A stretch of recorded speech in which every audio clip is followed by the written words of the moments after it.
Պուրիտանները, ամենօրյա ընթերցանություն, Սթիվեն Չարնոկ, օր մարտի 14։ Ճաշակեցեք և տեսեք, որ Տերը քաղցր է,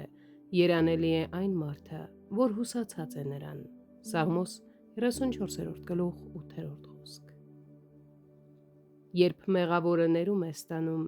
մեղքը ամենամեծ չարիքը վերցվում է նրանից իր սարսափելի հետևանքներով հանդերձ։ Մյուս չարիքները ժամանակավոր են, բայց դրանք վերջ չունեն տխուր հավերժության մեջ։ Մեղքի մեջ ավելի շատ չարիք կա, քան բոլոր արարածների մեջ բարիք։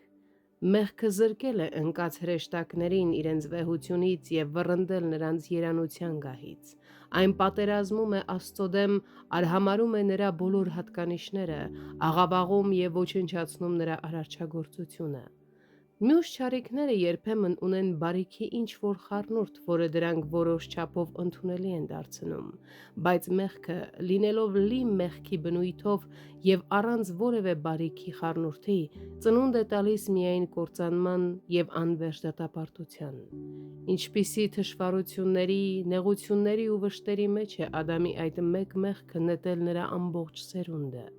Ինչպիսի վերքեր, ինչպիսի տառապանքներ ու սարսափներ է այն առաջացնում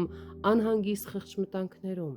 և ինչպես այն խաթարեց Նրա, ով ստեղծեց և պահում է աշխարհը, մեր Աստծո Որդու գեղեցկությունը, Նրա տառապանքների ցավով և խաչի վրա մահվան հարվածով։ Քանի հազարավոր և միլիոնավոր դժբախտ արարածներ են դատապարտվել մեղքի համար և հավիտյան շարունակ հառաչում են անխուսափելի արդարության տակ։ Հարցրեք անիծյալներին, և նրանց հառաչանքներն ու լացը ձեզ սարսափելի դաս կսովորեցնեն մեղքի մեղավորության և դրա պատժի մասին։ Եվ միթե անգնահատելի օրհնություն չէ ազատվել այն բանից, որը աշխարհում այդպիսի ողբերգական հետևանքներ է ստեղծել։ Իրականում, մեղքի թողությունը ամենամեծ օրհնությունն է։ Թողությունը Աստծո ընտրյալների ընտանիքի օրհնությունն է և հատուկ շնորհ, որը տրվում է իր ընտրյալներին։ Նա այլ բաներ է տալիս չարագործներին, բայց այս շնորհը